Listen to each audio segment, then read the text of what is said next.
Well, hi everybody. Welcome to another episode of the Godcast. My name is Father Alex. I am the host.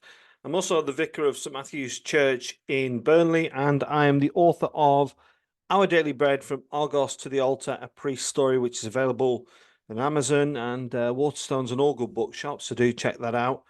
The guest today on the Godcast is Nick Tall. Nick is a lay member of General Synod. He is a real advocate for inclusion. He's involved with the campaign for the blessing of same-sex relationships and equal marriage.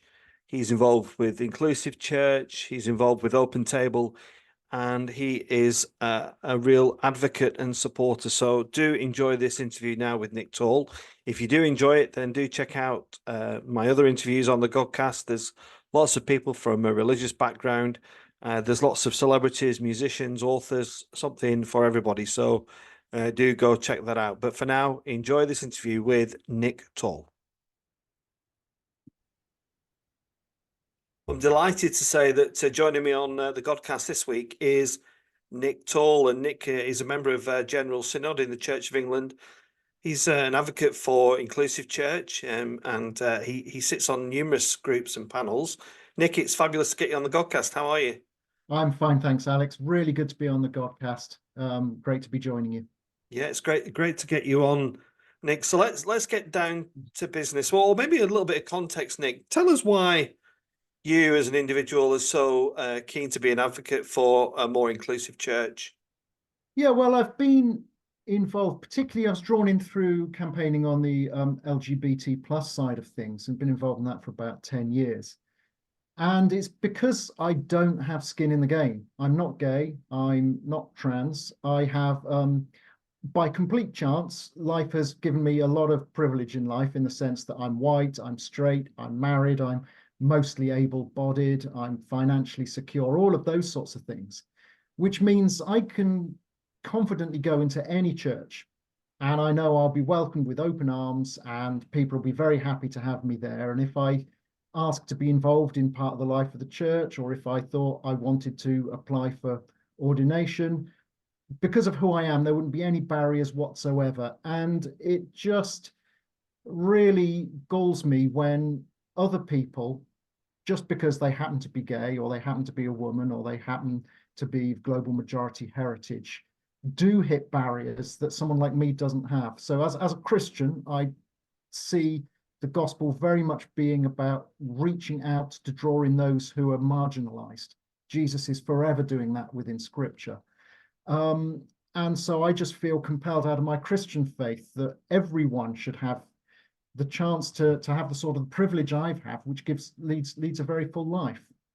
Yeah, and this led you to be a member of the Church of England General Synod, Nick. Is that was that a difficult decision? Did you always wanted to get engaged in that form of ministry and discipleship?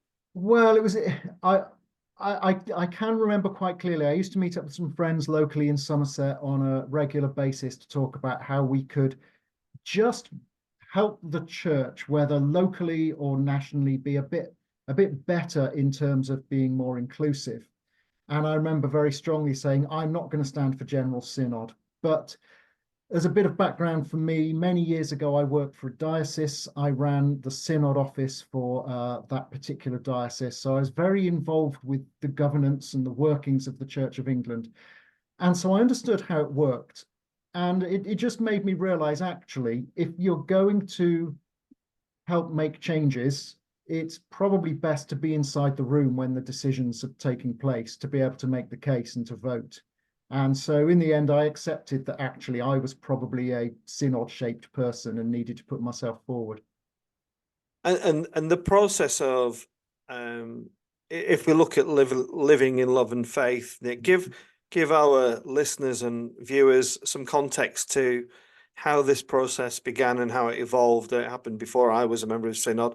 Just tell us a bit about that, if you would. Yeah, just a little bit of history. Well, I mean, if you look, I mean, the Church of England exists within a wider society, and as questions arise and things change within wider society, they also bear upon the church. So one thing that really struck me is living in love and faith is probably the 7th such report or initiative the Church of England has had about LGBTQIA plus people and how their lives fit in with the church.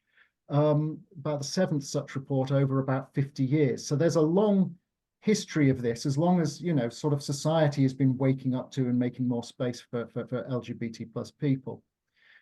In 2017, the iteration at the time of the Church of England in its ongoing trying to figure out this, a report was brought to General Synod by the House of Bishops, and the General Synod was asked just to take note of the report, not to approve it, but just to take note of it. And General Synod voted not to take note, which was very much a surprise at the time. A lot of people weren't expecting that. It's not something that normally happens. And that really prompted the House of Bishops to think, okay, we need to get quite serious and think how we can really make a step change in this debate, which has just dragged on for so long. And so the usual things sort of happened that, you know, framework was set up, people were charged with going away and gathering evidence and writing a report, and a report came back and was published.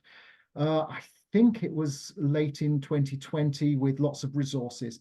And the particular approach LLF was taking, which was a bit different, was it was wanting to be much bigger in involving the whole church, or giving the whole church the opportunity to be involved. So a lot of teaching resources were created. An LLF course was created. There were videos and podcasts, so that it wasn't just a small closed group doing the politics of the church nationally that were involved with the debate, but to try and move the church as a whole to a more sort of engaged and informed position. Off the back of all of that engagement, in late 2022, a report came through from people who've been involved with that. Over around, I think, 6,000 people had written in with their views as to what they think should happen next. And of course, we know there are people with lots of different views within the church. If there weren't, we wouldn't be having this debate forever. But generally, people were saying, can we have some sort of liturgical affirmation of same-sex relationships, whether that's equal marriage or blessings of same-sex relationships? And can we also keep the church together? And can we also have some decisions made so that we know where we stand and we can actually move on, because the church has other things to think about other than just same-sex relationships. In response to that, the House of Bishops then brought a set of proposals to General Synod in February 2023, which were actually things that the House of Bishops could do under their own steam. So they were fairly modest. If we were wanting much more radical things like approving equal marriage, that would require quite a heavy and high level of agreement within General Synod, which it was felt we probably wouldn't achieve. So there are some very achievable things brought. They were approved in February 2023 by the General Synod.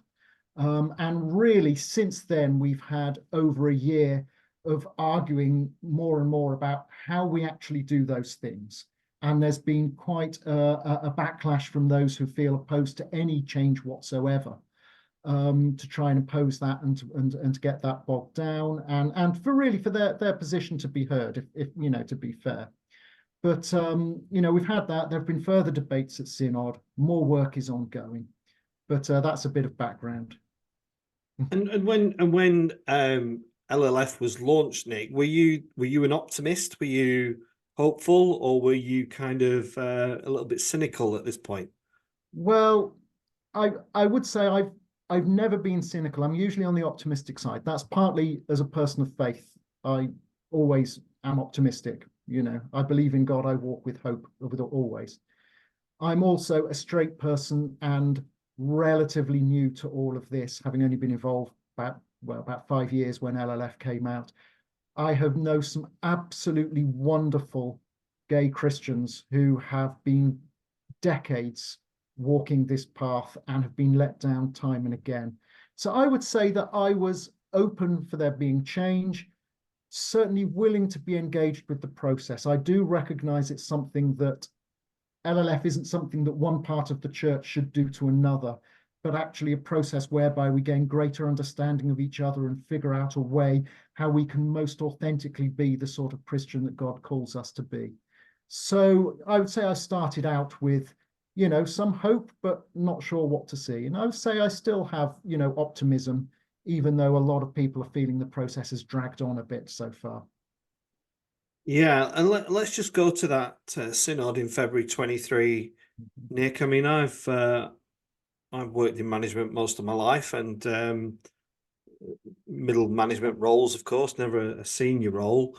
But that was one of the most grueling, challenging, upsetting 28, 40, 24, 48 hours of my working life to listen to people on both sides of the argument, people who, as you said just a few moments ago, have been walking this struggle for decades against people who, in good conscience, absolutely oppose any suggestion that a blessing of a same-sex relationship should be legitimized.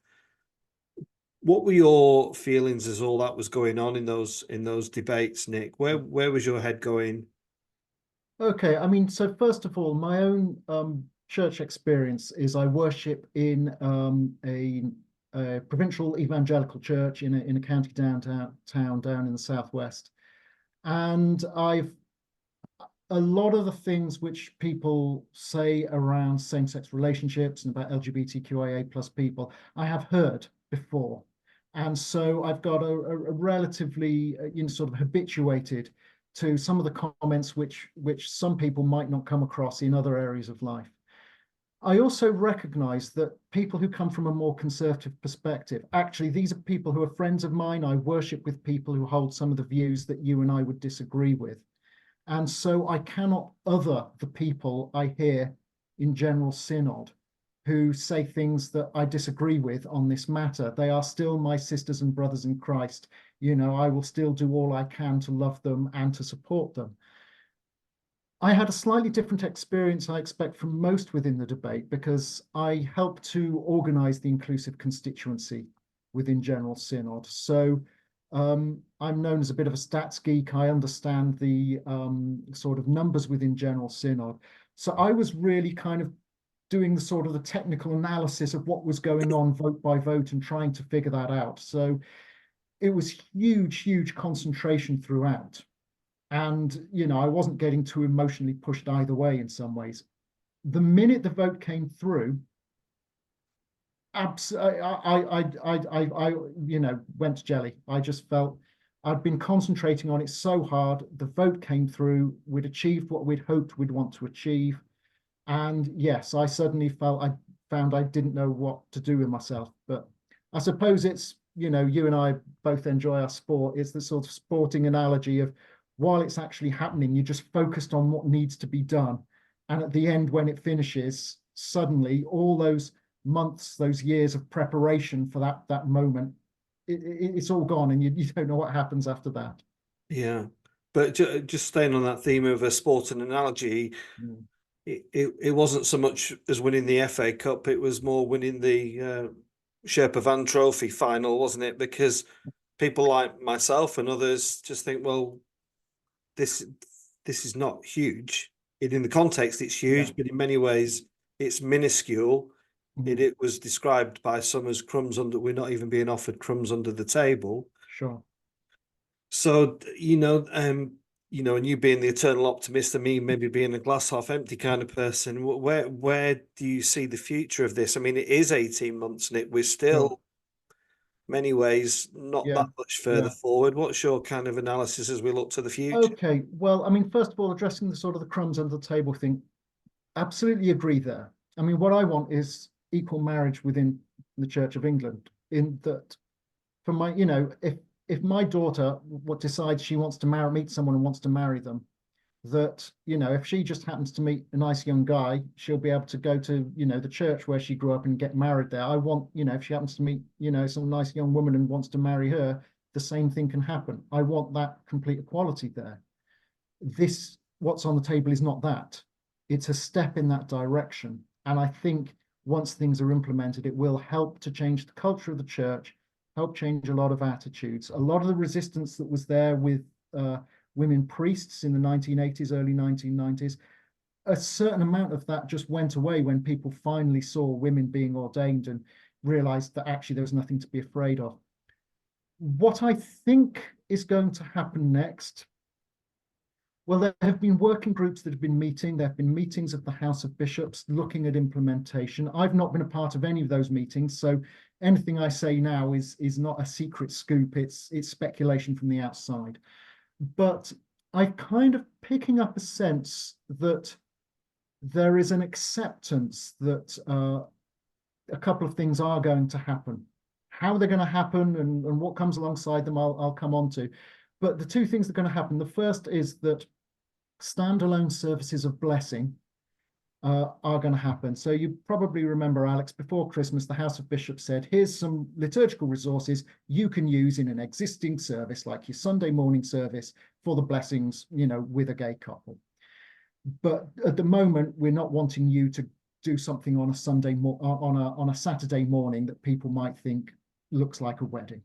It looks like actually those standalone services where people will be able to invite along friends and family and church community and all the rest and bring their relationship and you know, have prayers said and be together before God. It looks like that is at some point going to happen. The other thing that we think is going to happen is that clergy who want to be in a same-sex marriage will be able to. Many of your listeners will be surprised to hear that clergy at the moment can't be in a same-sex marriage and be given a license by a bishop. And there have been some high-profile cases of people clergy who have got married, who've ended up not being able to move jobs because no other bishop can give them a job. It looks like that might come to an end, at least in some parts of the church. This is a slightly complex area because we're trying to be very careful as the church to make sure that everyone's conscience is observed. So we've already said any priest who doesn't want to use the prayers of blessing with a same-sex couple, they don't have to. It just doesn't have to do that, and they'll be supported in that decision. Bishops have consciences as well. And there are some bishops who say in full conscience, if they were asked to ordain or license a person in a same-sex marriage, they would have difficulties with that. So there's still work to be done figuring out how that can be done.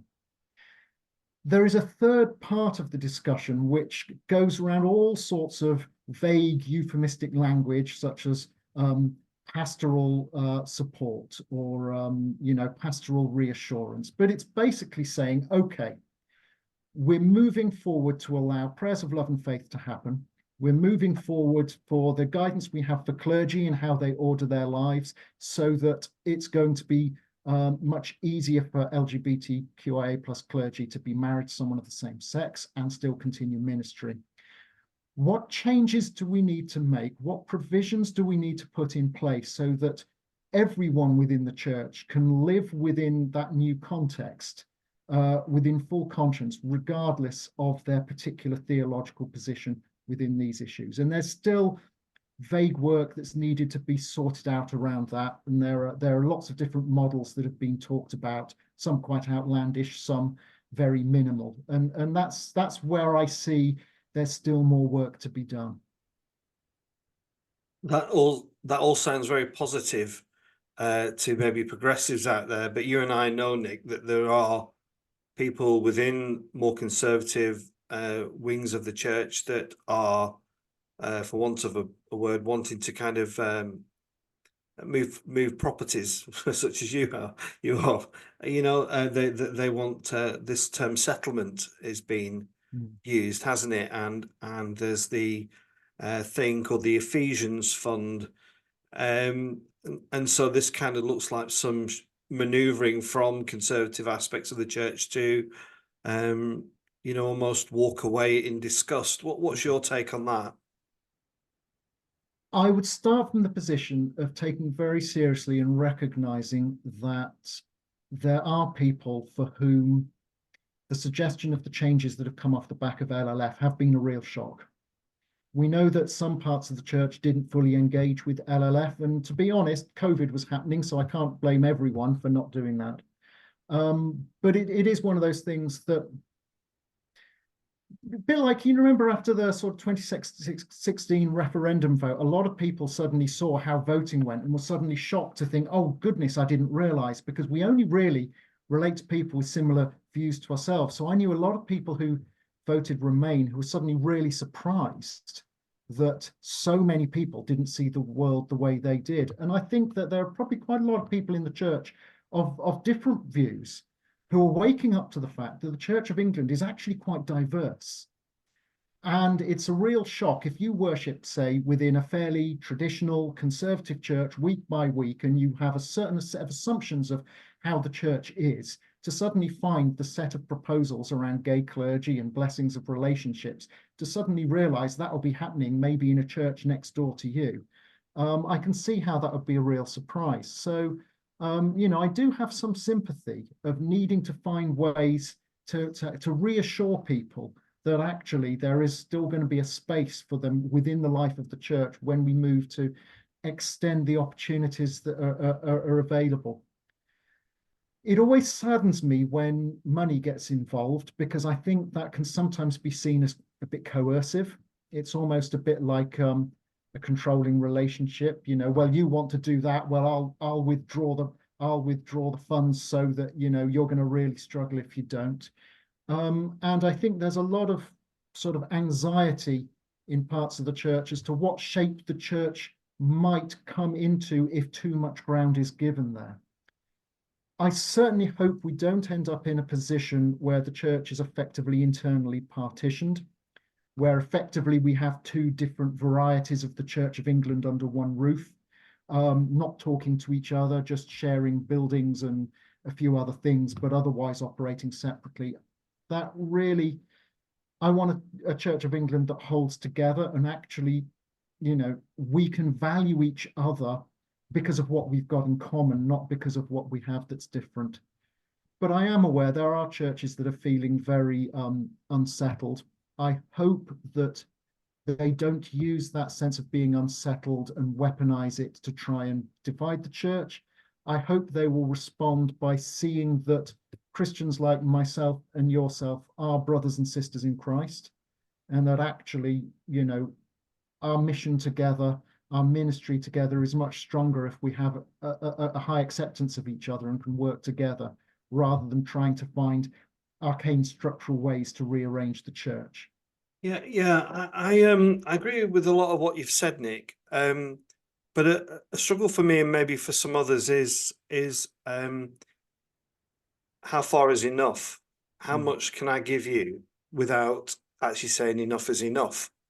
So I absolutely support the idea if that somebody doesn't want to bless a gay couple, then don't. I can't. If I was a gay person, it's the last thing I would want you to do anyway. I'd be offended. And I do consider these people my brothers and sisters in Christ. And I'm saying, if you don't want to do it, then don't. But what they're saying is, yeah, I don't want to do it, but I want to do everything I possibly can to make sure you don't do it either. And the crux probably becomes because of the theology, doesn't it? Of the literal interpretation of the scripture. And the moment you move a piece away, then the puzzle or the circle has now become a square. And within that, maybe, I don't know, maybe there's questions, well, you did it for divorced couples, you did it for the ordination of women. What's different about this? Just your reflections, Nick, on what I've said. I agree with you completely that we're at a point where it's about a sizable minority, but a minority nonetheless, wanting to try and control what a significant majority, only just a majority, but over half are wanting to do. So it's not saying this is everything that everyone in the church has to do. It's about that minority wanting to say to the majority, we may be protected from having to do these things, but we don't want you to do them either. And I think that needs to be acknowledged. And yeah, it's quite clear. I wouldn't want any priest to have to carry out a service that they wouldn't in full conscience want to do. Around clergy marriage, it's very simple. If you're, a priest and you're opposed to clergy marrying someone of the same sex, don't marry someone of the same sex. It's as simple as that. And if people are wanting to strongly be able to differentiate themselves, if they're concerned that people in the local community might look at them and say, well, you're part of the Church of England, and you now believe this, there is nothing stopping a parish church putting up a sign on their notice board or putting something on the front of their website, declaring their position that they don't use the prayers of love and faith. This is our theology. If people want to do that, they can. In fact, we would probably welcome that as a sign of openness and transparency. But I think it's also fair to say that we've often found it hard to step into each other's shoes and look through each other's eyes theologically at how we tick. So for those of us on the progressive and inclusive side, the changes that are being proposed, as you say, are really small. They're just crumbs. It's not equality. It's not where we want to end up. We accept that it's better than where we are, but it's not where we're at now. But I also do accept that for some people within the church, this is seen as a major shift in theology, of the theology of marriage. It relates to the nature of salvation. There are all sorts of other complex issues involved, and that actually it is a big deal. And that's part of the reason we're sort of stuck trying to figure out what will be an appropriate way forward. Because for some of us, look, this is pretty small, just let us get on with it and we'll leave you in peace. For others, no, this is actually changing the rules of the game of how we operate as Christians. And there needs to be some sort of greater understanding of each other. But it also needs, at the end of the day, to recognize a majority in the church, in bishops, amongst clergy, amongst laity, as far as we know, with any evidence there is that's out there, whether that's Times Church surveys or votes in the College of Bishops or YouGov surveys or whatever, a majority are saying we need to be more affirming and more inclusive. And that kind of puts the ball in the court of those who say there can be no change, of saying, well, how do you respond when the majority of the church at all levels are saying we do need to change? Because actually staying where we are at that point isn't an option. So you do need to come up with something a bit more than just we're staying where we are. Do you think we are putting too much expectation and pressure on our bishops, Nick? There is a clear difference of opinion in the House of Bishops, as there is in the House of Clergy, as in the House of Laity, as there is in the wider church. Are we asking them to solve the unsolvable? I don't think we're expecting enough of our bishops, actually. I think that the House of Bishops made a deliberate political choice in the lead up to February 2023 in General Synod of bringing decisions of things the House of Bishops could do under powers that they already have. So it wasn't General Synod, gives powers to the bishops to do X. The motion you and I voted for was this synod welcomes the House of Bishops' decisions to introduce liturgy, to replace pastoral guidance. So the House of Bishops have come out and said, our powers are such, we can do these things. And do you welcome us? And we gave the political authority by welcoming that in the February 23 vote, which we reiterated again in November 23 at Synod. The House of Bishops is charged with leadership. And we do need leadership in this area. And I recognize they are in a very difficult position. It's a knife edge that they're walking on, because on the one side, they don't want to be seen to be imposing a final deal on everyone. But on the other hand, they're wanting to consult so much. It's almost as if they're saying, well, we can't figure it out amongst ourselves. So let's just get more and more working groups together. Let's have more and more debates at Synod. And hopefully at some point, everyone will agree or something will emerge. I'm not sure if that's the sort of leadership we're at. We've had enough consultation. LLF's been taking place for 7 years now. We've had thousands of people in the parishes involved in debating with it. We know what they think. We've had General Synod debating it. I think Synod's had over 40 hours of time in it so far. We know broadly where, the proportions of different people think within General Synod. We know the big picture, that the majority want to move forward to be more inclusive. There is a sizable and valued minority who are unsure or opposed to that. So we need to make sure that we don't move so fast that it causes fallout there. The bishops know that's the situation. I think we need them to basically have some leadership now. And the problem, if they don't, is that it just prolongs it. And we know that there's a lot of hurt caused, hurt to LGBT plus people who feel insecure in the church until this is settled, hurt amongst clergy who don't know what position they're in, hurt amongst people thinking about ordination, not knowing what sort of church they're going for, hurt amongst churches with different points of view who just need a settled position. I think we've had enough debate. Yeah, there are still some details to sort out, but ultimately we've kind of agreed where we're heading. We need a bit of leadership and a bit of clarity. Do you think there's an issue about trust and integrity, Nick? I mean, the Bishop of Newcastle was the Bishop of London stepped down as lead for LLF, and the Bishop of Newcastle was in post shorter than Liz Truss was Prime Minister. What do you think these kind of things say to everybody who's involved in the debate? I mean, it seems like a poison chalice. Whoever becomes lead of living in love and faith and discussions around same-sex relationship is going to have their supporters, but is also going to have pelters from the side throwing stones. Sure, anyone leading on this, I have a huge amount of respect for. I've got a lot of respect for Bishop Martin and the way he's trying to lead it at the moment, as I did for Bishop Sarah previously, and how she managed that. I think part of it, I think we need to actually examine ourselves when we say there's a lack of trust here. And do we, when we say there is a lack of trust, actually mean I'm not getting what I want, and therefore I'm going to say the process isn't working or the process is being hijacked or sabotaged? I can see how, for example, from a progressive perspective, I could lose trust in the process, and I could be saying, look, decisions have been taken, votes have been cast, why isn't it happening? But I also recognize, because I worship in a church alongside, a conservative vicar and other conservative people within my own church, I do recognize the genuine faith that's there, and I can recognize why there can be concerns and sticking points. I think perhaps there needs to be more communication. That's very difficult to manage because in general Synod, we're not like MPs where it's our full-time job. I mean, you've got a full-time job, you're a parish priest, I've got busy work and all the rest. We do Synod in the margins of our lives, and that doesn't necessarily give us the time to build up the relationships so we can build up trust. Ultimately, I think we just need to get on with it.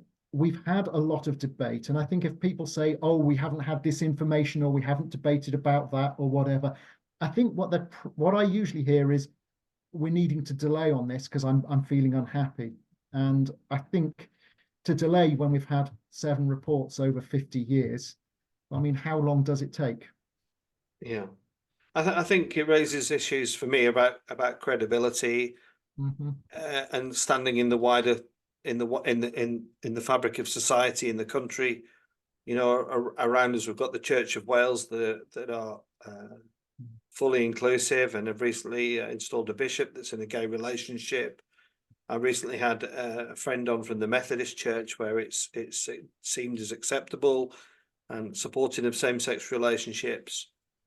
The national state, the government of England embraces and speaks of a society of inclusion, and some people call for the disestablishment of the church. And in many ways, I have every sympathy with them because, we have to have credibility. One thing that struck me, Nick, was how little press has been on in recent months. Yes, back in February it was quite high, but it's like, well, they're just going to get on and they're going to keep going, and eventually somebody will tell us when it's all resolved. What's your thoughts about the impact of what's happening in the church? I think sometimes we think we're more important than we are. Yeah, I mean, certainly I completely agree that when you look at this from the perspective of people outside the church looking in, it looks just bizarre that in 2024 in the UK, people's experience and expectations in working life, within their communities, amidst their family relationships and so forth, has just moved on so far ahead of where the church is at to become so much more loving, welcoming and accepting place. The sort of debate that's happening within the church For some people confirms the cynicism they have about it already, and for others just makes us a toxic brand almost. We do have to manage our debate conscious of the fact that we are a national church and we do have responsibilities for the whole of England. That's partly why I'm involved with the new organisation setting up together in the Church of England, because I passionately believe as a Christian that the Church of England is there for everyone in England. You know, whether, you know, whatever your gender, whatever your ethnic background, what, you know, whether you're disabled or not, and whether you're LGBTQIA plus or not, whatever it is, the church needs to be there for you. We do have to be slightly conscious of the sort of very real concerns about, well, does the church follow culture, or is it informed with it, or in creative dialogue with it, or to stand apart from it? And that's the relation of the church to wider society is always complex. But I'm with you completely in terms of the mission and ministry of the church to those within the church, for those on the fringes and those outside. This debate has dragged on too long, and the fact that there hasn't been greater generosity and graciousness across the spectrum for LGBTQIA plus people is something that has really, really hurt us in many people's eyes. So I completely get that. Yeah. And if we do get a resolution to this debate and discussion, Nick, and we start to focus on other priorities, where do you personally feel those priorities should be for the church? Well, I think the church has got a range of different issues it's trying to juggle with at the moment. I mean, our first call is to follow Christ and to follow God, and to live out the 5 marks of mission in our society. So proclaiming the gospel, of being there for those who are on the margins, of proclaiming the integrity of creation, of fighting against injustice, of developing people and building them up in their faith. That's the core of what we're about. How that works out at that sort of local level, there are all sorts of issues going on. So there are all sorts of questions about viability of the church in some parts of our communities and how we can be better connected there. I'm based in Somerset at the moment, so I've gone and I've led services in gorgeous village churches where they only get 8 people coming along, and how you maintain that is a real issue. There are real questions for church in the UK at the moment. I don't know when people will be watching this, but we're talking the day after the general election's been announced. That's going to put a huge spotlight on what life's really like for a lot of people in Britain and the sort of country we should be. And as the national church, we need to be, sort of like holding society to the highest possible vision of what we could be in terms of inclusion, reaching out to the poor and the rest. And there are all sorts of issues the church has to engage with. I do sense around the LLF area, there is a general weariness and people wanting to move on. We do have a sense of wanting to move to next business. The problem is finding a settled space where we can park it for now when we do that. But I, for one, I think the church has an awful lot it can be doing in society. And as someone who came to faith, I came to faith when I was 18, and coming to faith has, given me so much sort of life and hope. It's been absolutely fantastic being able to really help people find that faith, and that life-giving hope is something that I hope we can be doing. So yeah, the church will never run out of things to do. No, quite. Nick, it's been fabulous to get you on to the Godcast. I hope people who've listened or watched have been helped in understanding some of the challenges and some of the debates. And, and even in our context, Nick and I are both seeking the same thing, but maybe one of us is slightly more reserved and one of us wants to go at a faster pace. But that's the challenges for us all. Just to say, if anybody wants to support a more inclusive agenda, Nick, where would you signpost people who are maybe interested in what we've been talking about? There are quite a few groups out there that people can be a part of. So whether you're wanting a bit more support, maybe if you're in a church where you're feeling that people aren't there on the same wavelength, or maybe a way you want to get involved either as an activist or support financially, there are many different ways of doing that. First of all, to mention, I'm involved with a new group that's setting up called Together for the Church of England, togethercov.org.uk, which is going to be doing a lot of campaigning about removing discrimination across the board, not just around sexuality, but other areas as well. So if you're interested in church governance and synods and how things work, do have a look at that. Do get in touch with them, get in touch with me. In terms of churches working out how they can be more inclusive or wanting to support a body helping churches do that, I would recommend Inclusive Church. They're a great organization. They've got about 1,000 churches, not just in the C of E, who are part of their network and who they support. So they're good to support. Otherwise, there are some specific groups people can look out for if they're just wanting to be in touch with people who are more sort of like within their church tradition. So within the Anglo-Catholic wing of the church, there's groups such as Affirming Catholicism. For evangelicals, there's a very lively group on Facebook called Inclusive Evangelicals, where a lot of people in churches which might have traditionally not taken an affirming view are finding themselves and finding good fellowship. So there's a lot of groups out there you can support or be a part of if you feel you want to be. Fabulous. Good way to end the Godcast, Nick. Thanks so much. And we send our love to you from Burnley. Thanks for coming on. Cheers. Thanks, Alex. Have a good day, mate.